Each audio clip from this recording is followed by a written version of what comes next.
In a previous presentation, I talked a bit about different types of personality tests and invited you to take those tests and compare the results with what you believe about yourself.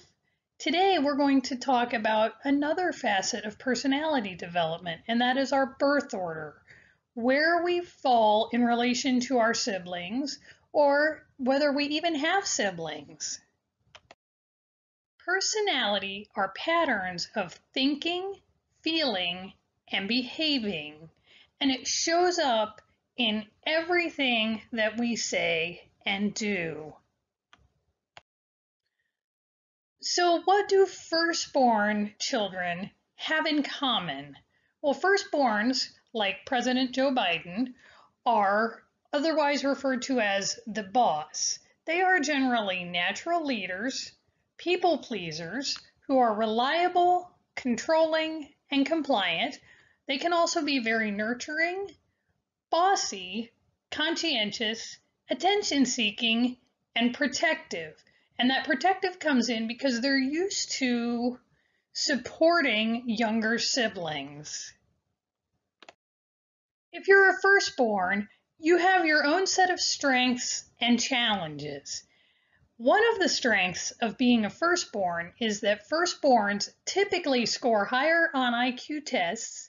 They often get more education than their younger brothers and sisters, and that increase in education also leads them to often out-earn their siblings. But being a firstborn also comes with some challenges. Firstborns often have a fear of failure, they can be very resistant to change, and they can be stressed and bossy. If you are a firstborn, you are in some very famous company. In addition to current President Joe Biden, news anchors Dan Rather and Walter Cronkite are also firstborn, as is TV actress, talk show host, and personality Oprah Winfrey. Middle children are often known as the peacemakers. Middle children thrive on friendships, often feel left out. They may be rebellious. They are also notoriously flexible, impatient, independent, and inventive. And the other thing that I had learned about middle children is that they often try and differentiate themselves by way of interests or habits from their older and younger siblings, particularly from their older sibling. Middle children come with their own sets of strengths and challenges. Middle children often have a sort of go with the flow personality. They often also forge stronger bonds with friends than maybe what they do with their families. They feel a bit less tethered to their families than their siblings. But that comes with some challenges, and middle children often feel ignored or devalued. They often feel like they're competing with older and younger siblings for their parents' time and attention. If you are a middle child, you are also in some very famous company. In addition to Julia Roberts, comedian Tim Allen, former President Donald Trump, and comedian Rosie O'Donnell are also middle children. The youngest child in a family is often known as the baby. If you're a youngest child, you are a lot like Jay Leno. You are probably outgoing and charming. You may be manipulative. You often feel inferior to your older siblings. You expect others to care for you. You can be an attention seeker, but you are also a risk taker. You can be self-centered and competitive. Youngest children have some very different strengths and challenges compared to their older siblings.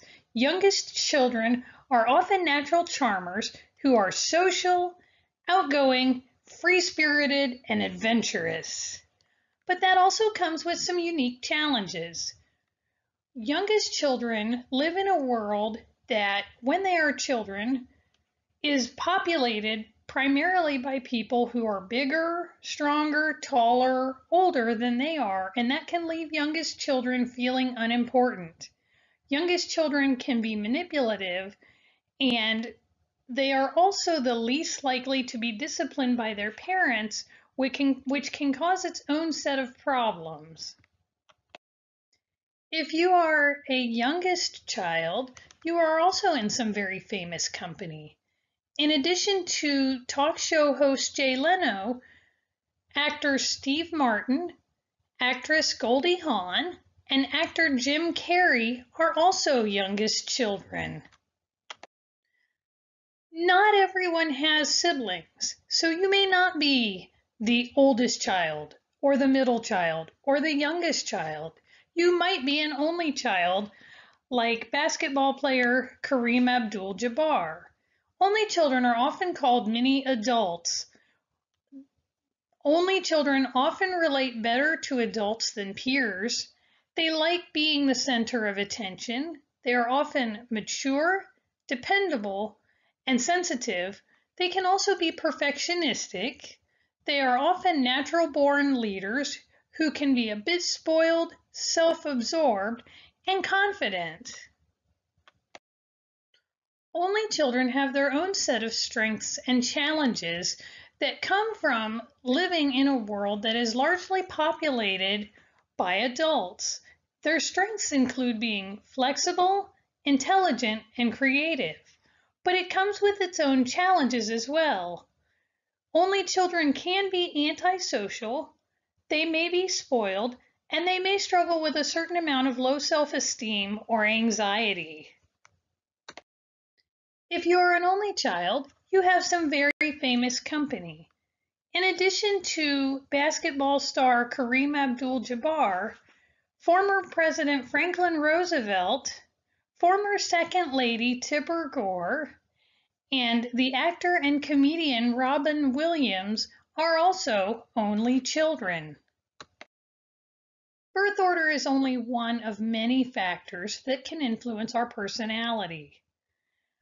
There are exceptions to traditional birth order roles in families, and we're going to spend some time talking about those. And the first of those is gender. Two children of the same gender born in quick succession can act like firstborn. And that's true whether it's two boys or whether it's two girls. Another area where gender can throw off birth order roles is when one gender is valued more highly or is favored more than the other. And it doesn't matter which gender is the favored, but if one gender is favored over another, that can throw off traditional birth order roles within the family. Another is that if there are two children of different genders born one right after another, they can both take on traditional firstborn roles. Another exception to traditional birth order roles is the age difference between siblings. If you have siblings that are 1 to 2 years apart, there can be conflict and competition between those siblings, especially if those siblings are the same gender. If you have a family where there are siblings born 5 or more years apart, that's considered a new start or a new family, and typical birth order roles don't apply. The older children will form their own birth order roles, and the younger children will essentially be their own sibling group. Research actually shows that the ideal age difference between siblings is 3 to 4 years. Physical attributes between siblings can also throw off traditional birth order roles. If you have close in age siblings, a younger child who eventually outgrows or outsmarts older siblings can take on more of a firstborn role. You can also see that when younger siblings are stronger than their older siblings. Temperament can also throw off traditional birth order roles. If you have a younger sibling who has a stronger, more confident temperament than an older sibling, it can throw off or perhaps blur that traditional birth order status or those traditional birth order roles.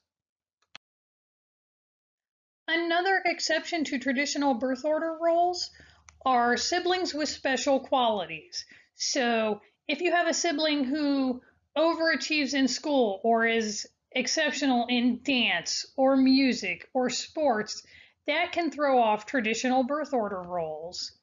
If you have a family where there is a disabled sibling, that can also throw off traditional birth order roles. And grandparents living in the home can also shift the roles if the grandparent or grandparents give one child extra attention or take on a caregiver role. And that's true if the grandparent takes on a caregiver role or if the grandchild perhaps steps in and begins to help care for aging grandparents. Twins are another exception to traditional birth order roles, and traditional birth order roles don't apply to twins. They are their own entity. They have their own ways of communicating, they have their own ways of relating to each other and to the family dynamic that sort of defy traditional birth order roles. Blended families also pose a bit of a challenge in defining roles within a family. So traditional birth order roles may not apply in a blended family.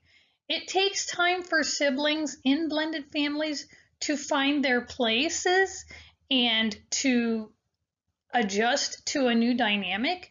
So sibling roles develop over time and they can be a bit complicated and more complex than traditional sibling roles. Another exception to traditional birth order roles is the death of a sibling. The death of a child within a family can certainly change where the surviving children are in relation to each other, but also parents and other relatives and friends may adapt to the death of a child by overindulging surviving children, and there can also be a tendency to glorify the child who has died.